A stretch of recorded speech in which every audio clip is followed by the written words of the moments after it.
여러분, 교회 이름이 하늘이음교회죠. 어떻게 이렇게 요한계시록적으로 이름을 지으셨는지, 굉장히 이쁜 이름인 것 같아요. 공모했다고 그러는데 여기 혹시 그 이름 공모하신 주인공 계십니까? 조금 있다 올 겁니까? 네. 이 이음이라는 게 있다라는 것이잖아. 있다, 이으다, 그렇죠? 그래서 하늘과 이어지다, 그런 뜻으로 알고 계시죠? 네, 그렇습니다. 오늘 여러분들과 나눌 이 말씀은 종말과 하늘이라는 제목인 주제인데요. 이 종말이라고 하는 거, 우리가 이제 어제 그제 나누는 말씀 가운데 요한계시록에서 말하는 종말이 무엇인가, 또 어떻게 이루어졌는가 하는 것을 살펴봤어요. 조금 다루지 못한 부분이 있긴 하지만 핵심적인 것은 뭐냐면 예수님의 탄생, 예수님의 초림을 통해서 구약에서 기대했던 종말의 시대가 시작이 되었다. 예수님은 메시아로 오셨고요. 그리고 그 메시아로서 메시아 왕국, 하나님 나라를 이 땅에 세우셨고요. 저와 여러분들을 그 나라의 백성으로 불러 모아주셨어요. 그것은 오랫동안 구약에서 하나님께서 이스라엘 백성들을 통해서 그림자로 보여준 그런 약속이고요. 그 약속에 대한 성취로, 실체로 이루어진 결과입니다. 그러니까 저와 여러분들이 지금 처해 있는 이 위치, 지위, 신분, 이것은 간단한 게 아닙니다. 여러분들이 늘 읽는 구약 성경, 이 오랜 세월 동안 하나님이 계획해 하신 그 계획의 결과예요. 아멘이시죠? 이런 우리들의 정체성, 우리들의 위치, 이것을 이 혼란한 시대에 잘 깨닫고 기억하고 있는 것은 굉장히 중요합니다. 사실 우리가 인생을 살아가면서 나는 누구인가, 나는 무엇인가, 이런 질문을 많이 하게 돼요. 물론 여러분들이 다양한 사회적 지위와 신분을 갖고 있어요. 엄마로서, 아내로서, 아빠로서, 직장에서는 직장의 어떤 구성원으로서 각각의 어떤 지위가 있는데요. 그것보다 가장 근본적인, 본질적인 그 신분, 그것은 성경이 말하는 것입니다. 그 진리는 변할 수가 없습니다. 영원합니다. 그것을 우리가 어제 그제 간단하게나마 요한계시록 말씀을 중심으로 살펴보았죠. 오늘도 역시 이 종말과 하늘이라고 하는 이 제목, 주제를 가지고 여러분들과 말씀을 나누겠는데요. 오늘 2절을 읽었죠. 가장 핵심적인 본문이고요. 4장과 5장을 나누겠는데 이 고난도의 작업이에요. 50분 안에 4장과 5장의 내용을 핵심적으로 여러분들에게 전달해 드리는 이 미션을 가지고 제가 이 자리에 섰습니다. 저도 참 꿈도 야무져요. 이 본문을 50분 안에 전달하는 이 고난도의 작업을 제가 이 새벽에 성령의 은혜 가운데 하고자 합니다. 여러분, 4장 5장의 해석 원리, 보통 여러분 하늘 그러면 전통적으로 우리가 어떤 생각을 가져요? 저 구만리 장천 은하수를 넘어서 어딘가에 있는 그 어떤 곳, 공간적인 어떤 곳 생각하는 경우가 있습니다. 그래서 주기도문에 하늘에 계신 아버지요 라고 하면 아버지는 저 멀리 계신 분이에요 라는 생각을 은연중에 갖게 됩니다.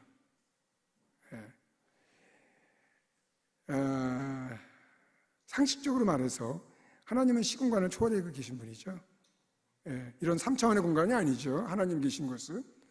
그래서 가까이 있다고도 할 수 있고 멀리 있다고도 할 수 있고, 가까이 있다고도 할 수 없고 멀리 있다고도 할 수 없는 시간과 공간을 초월한 그런 초월적 공간, 분명히 공간은 있지만 초월적인 공간이죠.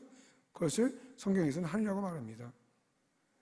자, 그런데 그렇게 막연하게 설명하지 않고 요한계시록에서는 하늘이라고 하는 것을 우리들에게 매우 적절하게, 특별히 여러분 요한계시록은요 선지적 말씀으로써요 구약의 선지적 말씀이 늘 그랬듯이 그 독자들이 처한 환경에 철저하게 그 현실성을 가져요.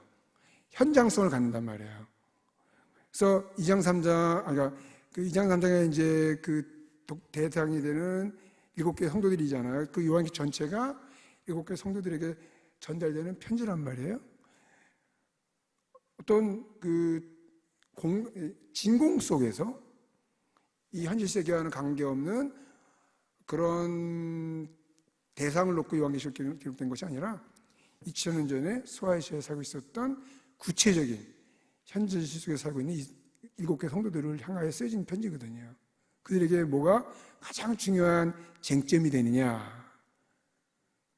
어제도 말씀드린 것처럼 로마 제국 황제 숭배입니다. 그런 이슈가 먼저 이 전제가 되고 거기에 맞추어서 요한계시록 기록이 됩니다. 4장 5장도 예외가 아니에요. 자, 그런데 가장 중요한 4장 5장의 그 해석을 하는 데 있어서 원리는 뭐냐면 그것은 사실적인 묘사가 아니라는 거예요. 사실적인 묘사가 아니다. 자, 우리가 첫날 12장을 같이 나누면서 구약을 배경으로 하되 구약에 나타난 여러 가지 사건들의 내용들을 상징적으로 이미지화해서 소개를 하고 있죠. 그래서 사탄을 뭐로 설명을 했습니까? 용이라고 했습니다. 여러분 기억력이 좋으시네요. 저는 어디에 이야기한 것도 까먹는데 복습을 잘 하시나 봐요. 자, 용은 구약에 어떤 것을 배경으로 했다고 그랬습니까? 애굽의 병사들 혹은 애굽의 바로왕 그랬잖아요. 그래서 구약에 나타난 어떤 사건들을 이미지화해서 어떤 대상을 설명하는 데 사용하고 있단 말이에요. 굉장히 중요한 요한계시록 해석의 원칙입니다. 문자적으로 기록되고 있지 않아요. 근데 우리가 상징 그러면 은연중에 두려움이 있어요. 상징은 실체가 없는 거 아닌가? 그렇지 않습니다. 실체가 있는데 그 실체를 표현하는 방식을 상징적으로 사용하고 있다는 거예요. 자, 12장에서 그러니까 예수 그리스도를 어떤 방식으로 상징적 표현을 사용하고 있다는 걸 우리가 관찰했습니까? 아들, 그렇죠? 아이, 남자, 실체가 있습니다. 그렇죠? 누구예요? 예수 그리스도를 상징하는 그런 상징적 표현이었어요. 또 여자는 구약의 이스라엘, 아들이 태어나고 나서는 신약의 교회. 자, 제가 이제 12장을 먼저 한 이유는 이렇게 가장 대표적으로 요한계시록을 해석할 수 있는 그런 방법을 제시해 주기 때문에 그래요. 또 다른 이유도 있겠지만, 자, 그래서 4장, 5장을 우리가 관찰할 때 중요한 것은 뭐냐면 요한이 하늘에 올라가서 하늘에 있는 내용들을 사실적으로 막 묘사하는 데 집중하는 것이 아니라 하늘의 의미를 전달하는 데 있어서 상징적인 그런 표현을 사용해서 하늘의 의미를 효과적으로 전달하려고 하는 그런 그 의도가 있다는 걸 꼭 기억할 필요가 있습니다. 역시 구약적 배경이 굉장히 중요하게 여기에 활용이 되고 있습니다. 자, 이런 그 원칙을 우리가 생각하고 사장을 살펴보겠는데 아주 선택과 집중을 통해서 내용을 좀 살펴보겠는데 1절부터 쭉 자세히 보지 않습니다. 그걸 양해해 주시면 좋겠습니다. 자, 먼저 하늘의 장면에서 소개되는 것이 뭐냐면 보좌입니다. 그리고 보좌에 앉아 계신 하나님이십니다. 하나님이라는 호칭을 쓰지 않고 보좌에 앉아 계신 이라고 사용하고 있습니다. 여러분, 보좌는 무엇을 의미하고 있습니까? 그 전에 하늘에 보좌라고 하는 물리적 대상이 존재하는 것으로 지금 말하고 있는 것이 아니죠. 우리가 앉아있는 의자와 같은 이런 보좌가 물리적 그런 그 상태로 하늘에 있는 것을 보고 문자 그대로 사용하고 표현하고 있는 것이 아니죠. 앞서 그렇게 말씀을 드렸습니다. 그러면 이 환상을 통해서 소개되고 있는 이 보좌라고 하는 것이 의미하는 것이 무엇일까요? 보좌, 통치입니다. 그래서 보좌가 있고 보좌에 앉아 계신 이로서 하나님을 소개하고 있는 것은 하나님은 통치하시는 분이시다. 근데 그 보좌가 어디에 있어요? 하늘에 있습니다. 그럼 하늘은 어떤 곳입니까? 하나님의 통치가 시작되는 곳입니다. 발현되는 곳입니다. 구약에서는 이 하늘의 모형으로 지상에 어떤 대상을 세우셨어요? 성전이죠. 솔로몬 성전. 솔로몬 성전은 하늘의 모형을 따라 세워졌다, 건축됐다, 그렇게 기록이 되고 있습니다. 특별히 성전 가운데 물두멍 있잖아요. 물두멍은 하늘의 궁창을 이미지화해서 형상화해서 만든 게 물두멍입니다. 여러분 창세기 1장에 보면 물이 둘로 나뉘죠. 하나는 궁창 위의 물, 또 하나는 궁창 아래의 물. 그래서 궁창 아래의 물은 바다가 됐고 궁창 위의 물은 위에 물이 있다고 생각을 한 거예요. 그것을 형상화한 것이 물두멍입니다. 높바다. 이와 같이 지상성전은 하늘을 모형 형상화한 것이다. 그래서 성전은 어떤 곳입니까? 하나님의 통치가 시작되는 곳이다라고 생각을 하고 있었죠. 구약의 사람들이. 그런데 좀 더 근본적인 것은 하나님의 통치는 어디서 시작된다? 하늘에서 시작된다. 자, 이것은 어떤 그 이슈와 맞닿아 있냐면 이 시대의 대부분의 사람들은 로마 제국의 황제가 이 우주를 통치한다고 생각했어요. 거기에 대해서 요한이 반기를 드는 것입니다. 반대하는 것입니다. 이 세상을 통치하시는 그 주인공은 로마 제국의 황제가 아니라 누구? 하나님이시다. 여러분, 이 시대에 이 우주를 움직이는, 이 역사를 움직이는 분이 누굽니까? 하나님이십니다. 타임지에서 매년마다 역사를 세계를 움직이는 백인, 그래서 이제 100사람의 인물들을 딱 뽑지 않습니까?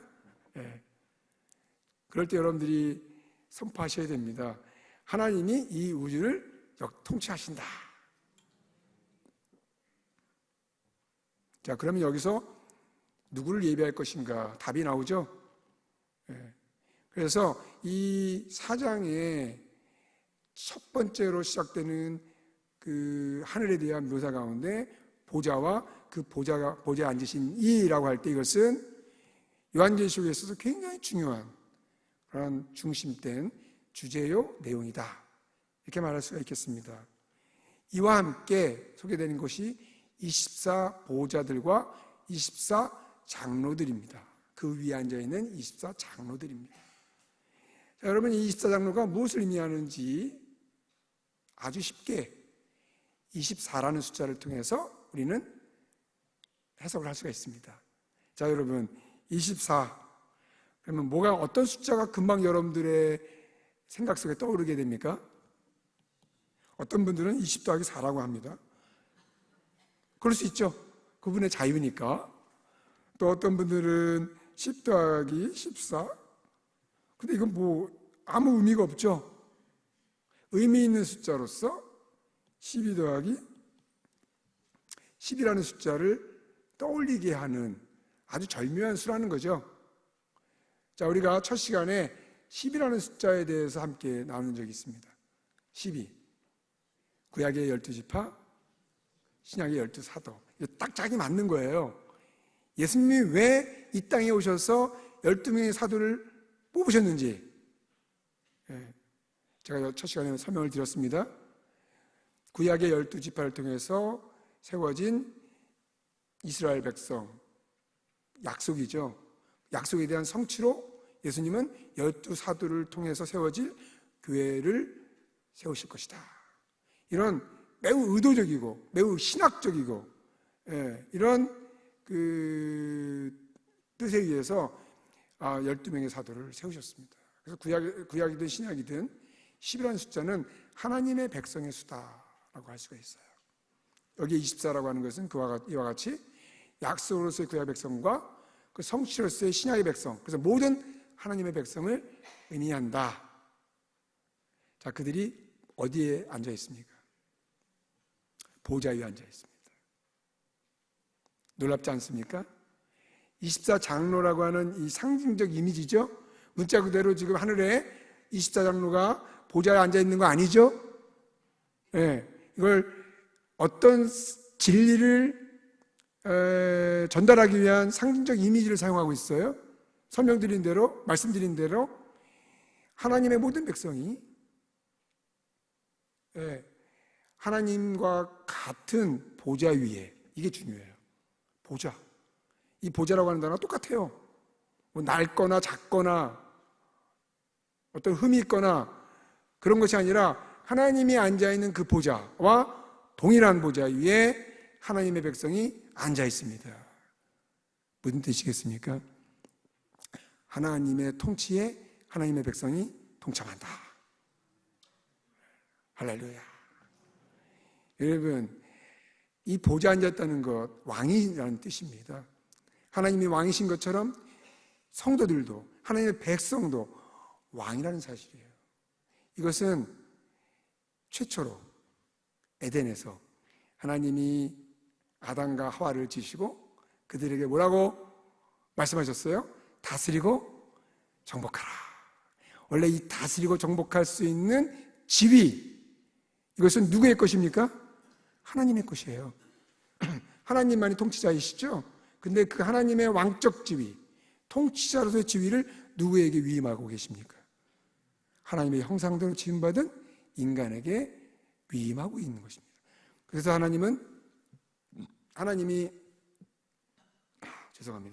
하나님이 통치자이시지만 그 통치를 아담과 하와, 최초의 인간에게 하나님의 형상대로 지으셔서, 이 하나님의 형상이 굉장히 중요합니다. 제가 시간이 없어서 요거는 내일 모레 또 시간 되는 대로 여러분들에게 이제 말씀드릴 기회가 있는데, 하나님의 형상이라는 말은 아주 쉽게 두 가지로 설명할 수 있어요. 우리는 하나님의 DNA를 갖고 있다. 또 하나, 우리는 하나님의 아이콘이다. 그래서 하나님을 대표한다. 요거 꼭 기억하세요. 굉장히 중요한 말입니다. 하나님의 통치권을 위임하시기 위한 목적으로 하나님의 형상대로 우리를 지으시고 하나님의 통치권을 우리에게 위임하셨어요. 이게 최초로 에덴에서 하나님이 아담과 하와에게 세팅해 주신 하나의 프레임이에요. 이 인간이 얼마나 존귀하고 중요한 것인지 몰라요. 그래서 시편 8편에 보면 5절에 보면 하나님보다 조금 못하게 하시고 우리를 하나님보다 조금 못하게 하신 거예요. 이 조금이라는 말은 하나님과 구별되되 하나님과 거의 같다는 뜻이에요. 영광과 존귀로 간을 씌우셨다. 그런데 이런 왕적 지위를 불순종함으로 타락하여 상실했죠. 이 왕적 지위를 다시 회복하시고자 하나님은 회복의 역사를 이끌어 가십니다. 이게 구약의 역사고 이게 구속의 역사예요. 그리고 이 지위를 회복해 주신 분이 바로 누구예요? 예수 그리스도. 십자가에 흘리신 피로 죄를 사하여 주셔서 죄로 말미암아 하나님과의 관계가 막혀서 최초로 이런 왕적 지위를 가지도록 창조되었던 인간이 죄의 종이 되어서, 하나님 종이 아니라 죄의 종이 되어서 죄의 구렁텅이 내서 개나 돼지처럼 살게 될 수밖에 없었는데 예수님이 오셔서 죄를 사하여 주신 거예요. 이 내용이 이제 5장에 나와요. 그때 좀 더 얘기를 하기로 하고요. 이와 같이 24장로의 그런 이 상징적 이미지를 통해서 저와 여러분들이 왕적 지위를 갖게 되었다. 이 비전을 하늘의 그런 환상을 통해서 우리에게 보여주고 있습니다. 그렇다면 하나님도 보좌에 앉아 있는 것처럼 우리도 지금 하늘에서 이 땅에 살지만 하늘에 속하여 하늘의 시민으로서 왕적 지위를 가진 존재다. 자, 옆에 분들에게 한번 얘기하십시오. 우리는 왕입니다. 왕 그러니까 남자분들에게만 해당되는데 뭐라고 할까요? 왕과 공주? 공주는 조금 그런데 그냥 왕으로 그냥 통일합시다. 양해해 주세요. 요즘 뭐 하도 페미니즘이 막 그래가지고 조금만 말 못하면 그런 그 공격을 받는 세상이 됐는데 그런 걸 제가 감안해서 양해를 먼저 구하겠습니다. 자, 우리는 왕입니다. 그런 정신과 그런 마음가짐을 가지고 이 세상을 살아가시기 바랍니다. 자, 세 번째 나타나는 현상이 뭐냐면 하나님의 보좌로부터 번개와 음성과 내성이 나다. 지금 하늘에서 막 번개 치고, 예? 그 다음에 천둥 치고 그러고 있는 거 아닌 거죠. 이러한 현상을 환상으로 봤을 때 이것은 사실적 묘사가 아니라 어떤 상징성을 가지고 우리들에게 소개되고 있다는 것입니다. 가장 대표적인 구약의 배경을 보면 시내산에서 하나님의 임재 가운데 이런 현상이 일어나고 있었다는 것이죠. 출애굽기 19장 6절입니다. 더 나아가서 시편 18편 7절부터 14절에 보면 이런 내용이 있습니다. 뇌성을 바라시고 음성을 내시며 번개로 파하셨도다. 여기서 파하셨도다, 흩으셨도다, 이런 내용들은 심판의 표현입니다. 심판은 하나님의 통치의 한 측면이죠. 어쨌든 이 심판의 의미로 이 5절 A에서 보좌로부터 번개 음성 내성이 나고 있다. 이 시편 18편 7절부터 14절 말씀을 배경으로 이런 현상에 대한 의미를 해석할 수가 있겠습니다.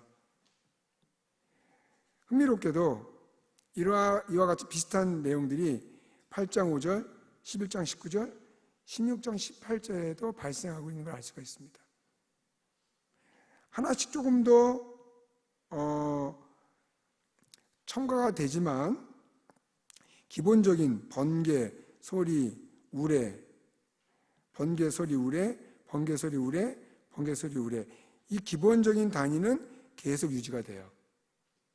그런데 흥미롭게도 다 이것이 7번째 인 나팔 대접 심판 때 일어납니다. 자, 이거는 인과 나팔과 대접의 관계가 이렇게 직렬식으로 연결되는 것이 아니라 인과 나팔과 대접이 병렬식으로 연결되고 있다는 것을 보여줘요. 왜냐하면 끝나는 부분이 다 어떻게 됐습니까? 7번째가 다 동일합니다. 네, 이거는 지금 헷갈리실 수 있어요. 그러니까 이런 게 있구나라고만 생각하시면 됩니다. 인과 나팔과 대접의 심판의 관계가 이렇게 직렬이 아니라 병렬이다. 왜냐하면 이렇게 보시는 것처럼 8장 5절 7번째 인심판하고 11장 19절에 7번째 나팔 심판하고 16장 18절에 7번째 대접 심판에 일어나는 현상이 다 동일하다는 거죠. 동일하니까 이렇게 끝나는 것이 아니라 끝나는 부분에서 다 일치가 된다라고 생각해서 인과 나팔과 대접은 초림부터 재림까지 이 부분은 좀 이따 설명이 됩니다. 5장에서 왜 초림부터 시작되는지는. 그러나 지금 여러분들이 여기서 주목해서 볼 것은 인나팔. 요한계시록에서는 인심판, 나팔심판, 대접심판 세 개의 시리즈가 나오는데요. 그 관계가 어떤가 하는 것을 천둥, 번개, 지진 이 세 가지 현상을 통해서 여러분들 설명을 드리고 있는 거예요. 자, 요 정도는 제가 그냥 여러분들에게 부가적으로 설명드리는 건데 여기서 이제 우리가 생각할 건 뭐냐면 지금 4장 5절은 어디서 발생하고 있는 거예요? 하늘이죠. 그런데 8장 5절, 11장 19절, 16장 18절은 어디서 발생하고 있는 것입니까? 땅에서입니다. 뜻이 하늘에서 이루어진 것처럼 땅에서도 이루어지다. 이 주기도문의 말씀대로 심판이 하나님의 통치의 한 측면으로서 땅에서 이루어지는데 그 땅에서 이루어지는 이 심판의 현상은 어디서 결정이 됐습니까? 하늘에서. 보좌에 앉으신 이가 하나님의 통치를 하늘에서 시작하십니다. 하늘에서 결정하십니다. 지상에서 보면 로마 제국 황제가 모든 걸 다 좌지우지하는 것처럼 보이잖아요. 보이는 것이 전부가 아닙니다. 보이지 않는 하나님, 그 하나님이 하늘에서 모든 역사의 과정들을 결정하신다. 심판조차도. 자, 시간이 없기 때문에 5장으로 넘어가야 될 것 같습니다.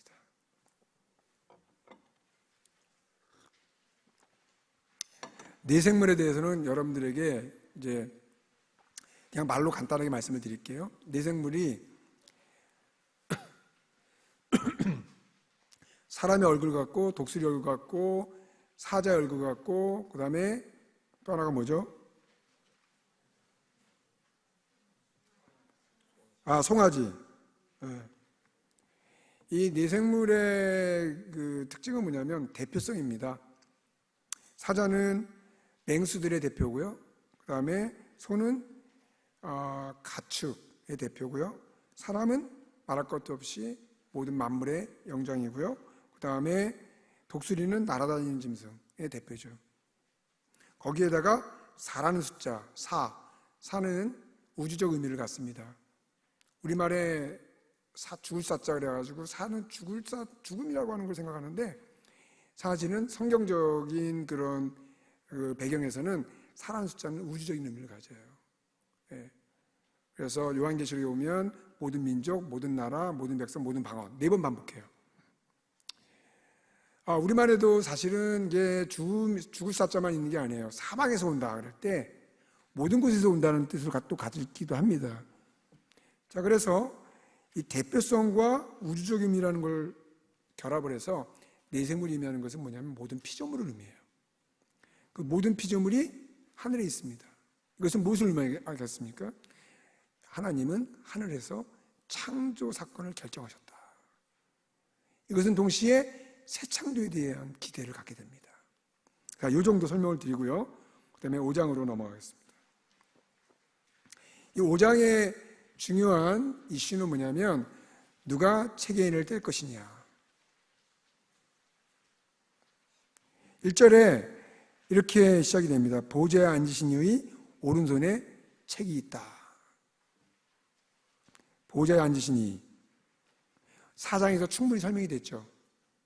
만물을 통치하시는 분, 그분의 오른손. 여러분, 하나님은 오른손 잡이인 것 같아요. 왼손 썼다는 얘기 한마디도 안 나오죠. 네, 웃으라고 한 말인데 썰렁합니다. 아재 개그. 오른손이라는 것은 이제 주권, 통치를 의미하죠. 그래서 이 보좌라고 하는 단어와 오른손이라고 하는 단어가 이중적으로 하나님의 주권을 강조해줘요. 그분의 오른손에 책이 있다. 자, 이 책이라고 하는 거에 그 이미지, 구약의 배경을 통해서 이것이 무엇을 의미하는지 한번 살펴보려고 합니다. 구약에 보면 8장 17, 다니엘서 8장 17절에 이런 말씀이 나옵니다.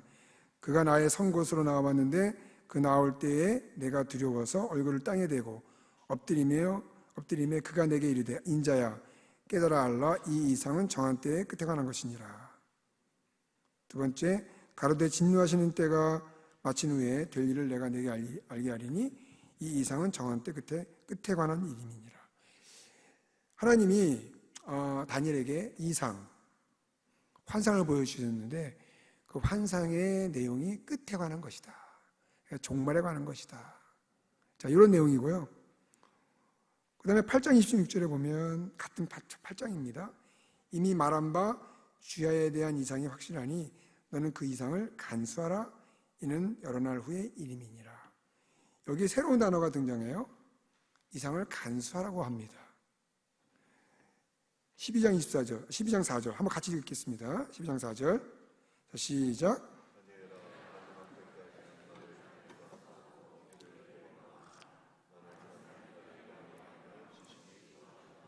자, 그 다음 읽어주세요. 시작.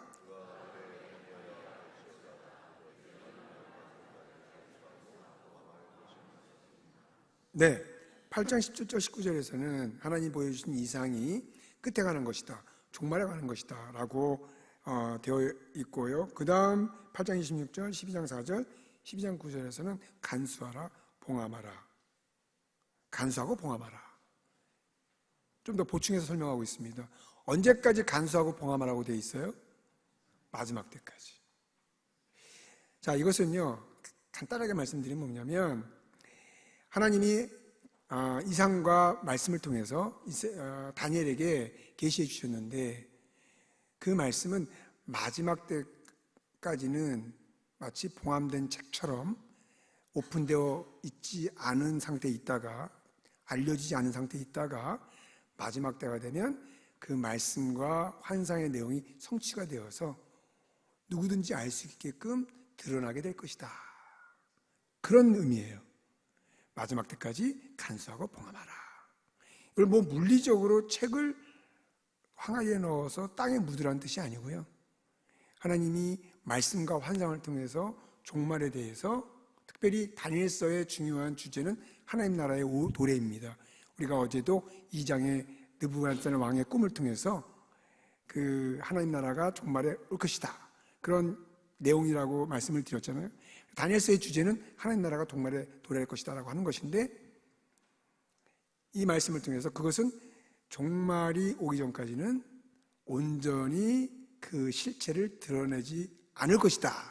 바꿔 말하면 종말이 올 때 하나님 나라의 도래는 온전히 그 실체를 드러나게 될 것이다. 그런 내용이에요.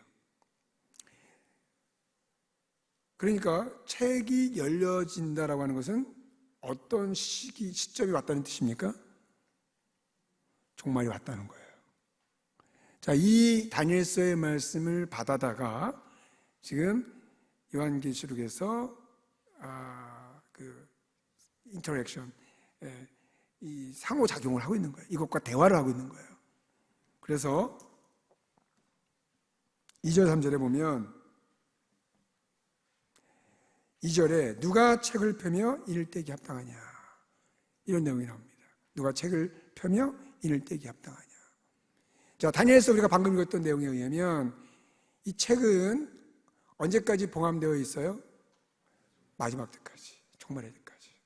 그런데 지금 2절에서 누가 이 책을 펴며 인을 떼기에 합당하냐 묻고 있어요.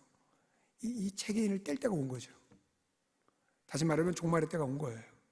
마지막 때가 온 것입니다. 누군가가 이 책의 인을 열어야 되는 거예요. 3절에 보면 하늘 위에나 땅 위에나 땅 아래에 능히 책을 펴거나 보거나 할 리가 없다. 아무도 없어요. 이것은 이제 그 다음에 어떤 답이 나올 것을 우리가 기대할 수가 있겠죠. 누가 책의 인을 떼기 합당하냐라는 거에 대한 그 답이 누군지 우리가 예상할 수가 있죠. 그래서 그 누군가가 그 대상 외에는 아무도 책의 인을 뗄 수 없다는 예수님의 배타적 성격을 진술하기 위한 예비적 단계. 아무도 책의 인을 뗄 수가 없다. 4절에 보면 그 두루마리를 펴거나 보거나 하기에 합당한 자가 보이지 아니하기로 내가 크게 울었다. 절박함, 이 책의 인이 떼어져야 된다는 그런 필연적 상태, 이것을 이 본문의 말씀이 말해주고 있어요. 5절부터 7절에 누가 책의 인을 뗄 것인지를 드디어 우리에게 알려주기 시작합니다. 5절에 보면 장로 중에 한 사람이 내게 말하되 울지 말라. 유대 지파의 사자 다윗의 뿌리가 이겼으니 그 두루마리와 그 7인을 떼치리라 하더라. 이 두루마리는 이 책이라는 거에 대한 다른 표현입니다. 고대 사회에서는 책이 두루마리처럼 되어 있지 않습니까? 그래서 이걸 책이라고 읽어도 되고 두루마리라고 읽어도 돼요. 자, 여기서 이 두루마리를 다시 말하면 책의 인을 뗄 자, 어떻게 소개되고 있어요? 유다 지파의 사자 다윗의 뿌리. 이것은 구약에서 메시아를 가리켜서 표현하는 방식이에요. 아직 구체적으로 이 신약의 시대에 누군지 막연합니다. 그러나 메시아가 왔다고 하는 것에 대한 분명한 선포예요. 그런데 그 메시아가 누구냐? 6절에서 설명해 줍니다. 내가 또 보니 보좌와 내 생물과 장로들 사이에 한 어린 양이 서 있는데 일찍이 죽임을 당한 것 같더라. 5절에서 유다 지파의 사자 다윗의 뿌리가 이겼다. 그래서 책의 인을 떼기 합당하시다. 6절에서는 그 유다 지파의 사자 다윗의 뿌리가 누군지 구체적으로 설명을 하는데 바로 죽임을 당하신 어린 양이십니다. 바로 유다 지파의 사자 다윗의 뿌리 메시아로서 오셨는데 그 오신 분이 어린 양으로 십자가에 달려 죽으신 예수 그리스도시다. 그분이야말로 책의 인을 떼기에 합당하시다.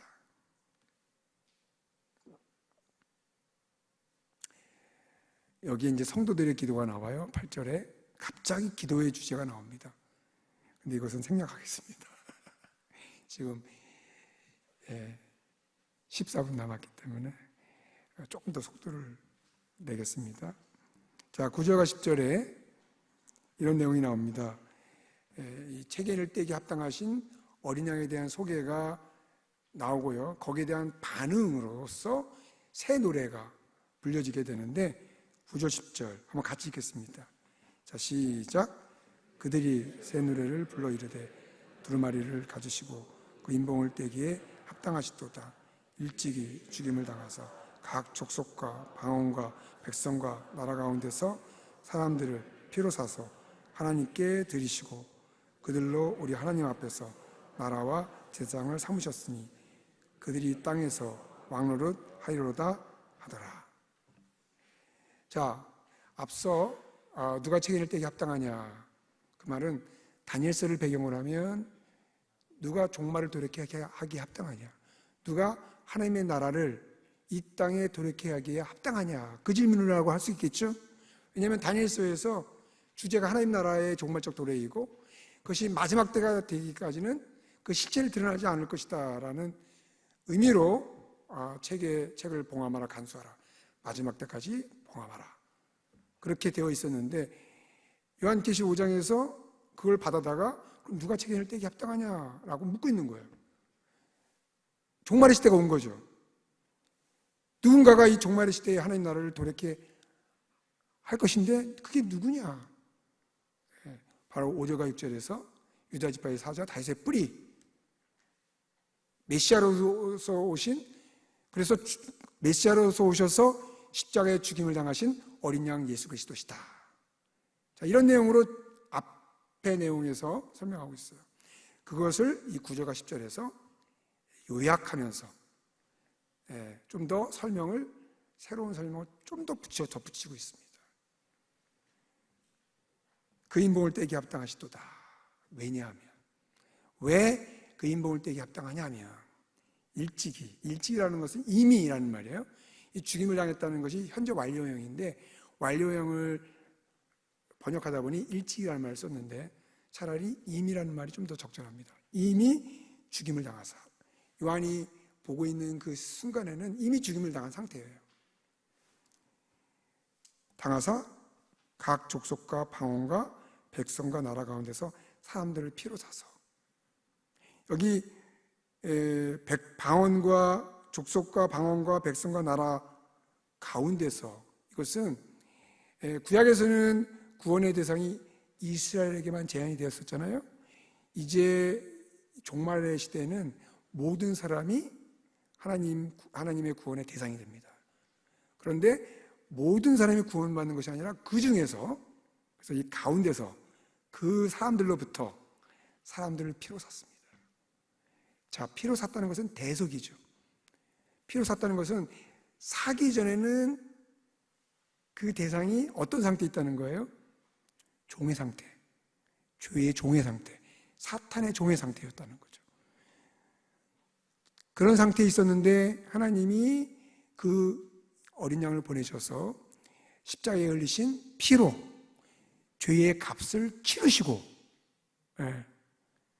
죄의 종으로 있었던 하나님의 자녀들을 피로 사신 거예요. 대속의 사건입니다. 제가 사장에서 24장로 말씀드릴 때 인간이 최초로 가지고 있었던 그런 그 신분, 바로 대리 통치자로서 왕적 지위를 갖고 있었다라고 말씀드렸죠. 타락으로 인해서 모든 사람이 죄의 종이 되어버렸어요. 하나님은 완전하시고 신실하시기 때문에 처음 시작한 것을 반드시 이루시고야 마는 거예요. 그래서 타락한 이후에 회복의 역사를 이끌어 가십니다. 그래서 마침내 예수님의 대속의 사건을 통해서 죄로 말미암아 하나님과 관계가 끊어져 최초로 부여되었던 왕적 지위를 행사할 수가 없었는데 이 문제를 해결한 거예요. 이 죄의 문제를 해주신 거예요. 어떻게? 십자가에 흘리신 피로, 왜냐하면 이 죄에 대해서는 반드시 뭐가 필요하죠? 삭시, 대가가 필요한 거예요. 죄의 삭시는 사망입니다. 예수님이 대신 죽어주셨어요. 그래서 죄의 값을 치르시고 죄의 종이었던 저와 여러분들을 사셨습니다. 거기서 끝났습니까? 그렇지 않습니다. 하나님께 드리시고 그들을 무엇으로 삼아주셨어요? 나라와 제사장으로 삼아주셨습니다. 여러분, 이 나라와 제사장으로 삼아주셨다는 것은 출애굽기 19장에 시내산에서 하나님이 이스라엘을 하나님의 언약 백성으로 삼아주셨을 때 사용했던 언어예요. 그것은 그림자로서 잠시 동안 임시적으로 이스라엘 백성들을 에덴에서 아담이 가졌던 왕적 지위를 부여함으로써 어떻게 최종적으로 하나님이 회복을 이루실 것인가에 대한 계획을 보여주신 거예요. 이제 그것이 이루어지는 종말의 시대에 구약의 그림자로서의 기간은 다 끝나고 종말의 시대가 와서 진실로 예수님이 흘리신 피로 모든 사람들 가운데 이제 그 대상이 우주적인 대상이 된 거죠. 하나님의 백성을 택하셔서 피로 값을 치르시고 거기서 끝나지 않고 나라와 제사장으로, 이것을 줄여서 말하면 왕 같은 제사장으로 저와 여러분들을 세워주신 것입니다. 자, 그러니까 여러분, 우리가 예수 믿고 예수님이 십자가에 달리신 피로 죄사함을 받아서 우리는 천국 간다, 할렐루야, 아멘 하면 끝나면 안 돼요. 그건 빈곤한 복음이에요. 틀린 건 아니지만 그거는 충분한 게 아닙니다. 그 다음 어떤 걸 생각하셔야 됩니까? 우리를 나라와 제사장을 삼으셔서 최초로 에덴에서 하나님이 아담에게 부여하신 왕적 지위를 회복하게 주셨구나. 그러므로 우리가 창조의 목적대로 하나님의 영광을 위해서 살아야 되겠구나. 여기까지 가야 돼요. 여러분, 예수님의 십자가의 사건은 그 자체가 목적이 아닙니다. 예수님의 십자가의 사건은 우리의 죄를 사해 주셨잖아요. 거기서 끝나는 게 아니에요. 무엇을 위한 것입니까? 우리에게 나라와 제사장으로서의 신분을 회복하기 위한 수단입니다. 죄가 해결되지 않고는 하나님과의 관계가 회복될 수가 없고요. 하나님과의 관계가 회복되지 않고는 최초로 에덴에서 아담을 향해서 창조의 목적을 세우셨던, 다시 말하면 하나님의 영광에 의해서 살고자 하는, 살 수 있는 그런 출발선에 설 수가 없는 거예요. 우리가 예수 믿고 십자가에 흘리신 피로 제사함을 받았다는 것은 그 출발선에 선 겁니다. 근데 그때부터는 어떤 목적을 향해서 목적을 위해서 살아야 됩니까? 창조의 목적을 위해서 살아야 돼요. 그것이 무엇입니까? 하나님의 영광을 위해서 살아야 되는 것입니다. 이것이 바로 하나님 나라가 이 땅에 도래한 그러한 정황이라고 볼 수가 있어요. 다시 말하면 하나님 나라가 이 땅에 임했습니다. 막연하잖아요. 수상적이잖아요. 어떻게 하나님 나라가 이 땅에 왔다는 것을 알 수가 있습니까? 우리가 예수 믿고 구원받아서 창조의 목적대로 왕적 지위를 가지고 살아갈 때 하나님 나라가 이 땅에 임한 것을 우리는 보게 됩니다. 그래서 제가 막 시간이 급해가지고 막 달려왔는데 이제 끝날 때가 됐습니다.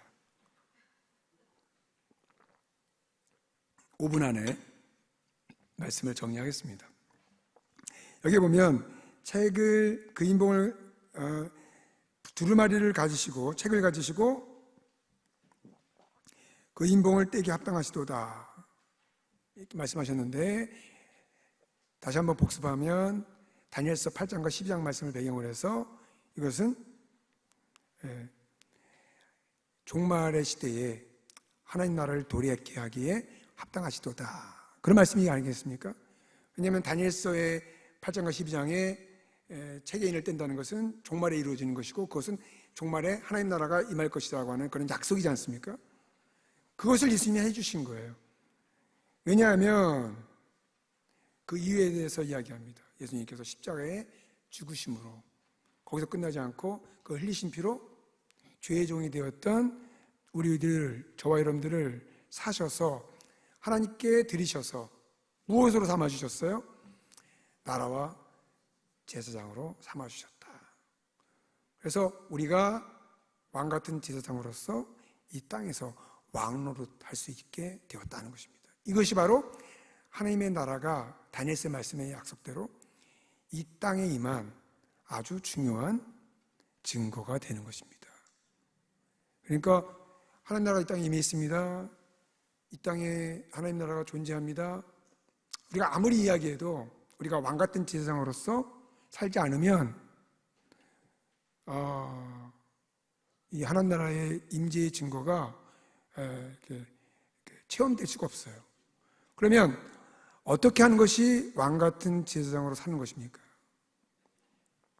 가장 중요한 게 뭐냐면 전도예요. 복음을 전하는 거예요. 그래서 하나님의 통치가 불신자들에게 임하는 것입니다. 하나님의 영광을 위해서 산다, 하나님 나라의 백성으로 산다라고 하는 것은 하나님의 통치가 드러나야 되는 거죠.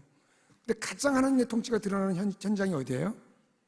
복음을 전해서 그 복음 전함을 받은 사람이 하나님을 왕으로 인정하는 거죠. 그래서 복음을 전할 때 복음의 가장 중요한 핵심은 뭐냐? 하나님의 통치를 받으십시오. 그것이 인간의 가장 행복한 일입니다. 그럴 때 그 불신자들이 하나님의 통치를 받아들이고 하나님의 영광에서 살아갑니다. 그것이 우리가 왕적 지위를 행사할 수 있는 가장 구체적인 현실이라고 할 수가 있어요. 우리가 이제 복음을 전할 때도 이렇게 복음을 전하는 것이 굉장히 중요합니다. 우리가 예수 믿고 천국 갑니다. 그러면 이제 믿지 않는 분들이 천국이 어디 있습니까? 그렇게 물으면 굉장히 대답하기가 어렵잖아요.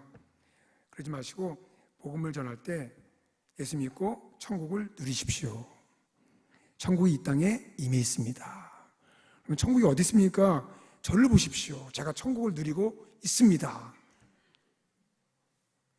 굉장히 복음이 분명하죠.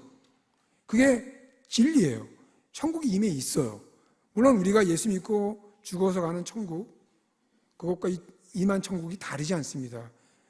우리가 예수 믿고 천국을 갑니다. 그것 우리가 아무리 강조해도 지나치지 않지만 우리가 또 강조해야 될 게 뭐냐면 그 천국이 이 땅에 임해 있다는 거예요. 그래서 복음을 전할 때 여러분들이 예수 믿고 천국 갑시다 라는 것도 좋지만 예수 믿고 천국을 누립시다. 천국이 이 땅에 임해 있습니다.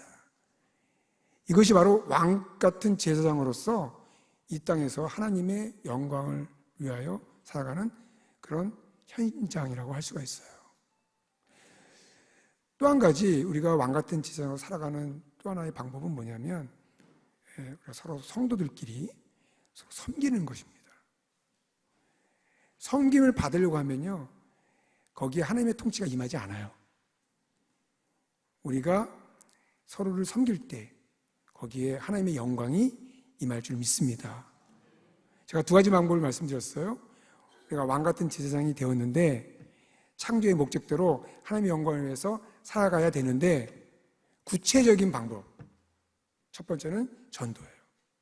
두 번째는 교회 공동체 속에서 서로 성도들 간에 섬기고 사랑하고 그럴 때 하나님의 영광이 임하게 되는 것입니다. 만약에 서로 섬김을 받으려고 하고 내가 더 낫다고 생각하고 내가 더 높다고 생각하면 거기에 하나님의 영광이 임하기보다는 사탄의 역사가 있게 됩니다. 자, 하늘이음교회 이 공동체가 최초로 에덴에서 아담에게 부여된 대리 통치자로서 이 왕적 지위를 갖고 있는 줄 믿습니다. 이제 이 세상에서 하나님의 영광을 위해서 왕 같은 제사장으로 살아가야 되는데 어떻게 하시겠습니까? 여러분들의 삶의 현장에서 복음을 전하십시오. 하나님의 영광이 나타날 것입니다. 복음 전환을 받은 자들이 하나님의 통치를 받고 그들도 하나님의 영광을 위해서 살게 될 것입니다. 또 한 가지 뭐예요? 여러분들의 가정과 여러분들의 교회 공동체 속에서 서로 섬기는 거예요. 예, 서로 사랑하는 것입니다. 서로 용서하는 것입니다. 그럴 때 하나님의 영광이 임할 줄 믿습니다. 기도하겠습니다. 하나님 감사합니다. 4장과 5장 말씀을 통해서 하늘에 계신 아버지, 보좌에 앉아 계신 하나님께서 우주 만물을 통치하시는 분이신 줄 믿습니다. 예수님께서 이 땅에 오셔서 하나님의 계획대로 이 종말의 시대에 하나님 나라를 세우셨습니다. 우리를 왕같은 제사장으로 삼아주셨습니다.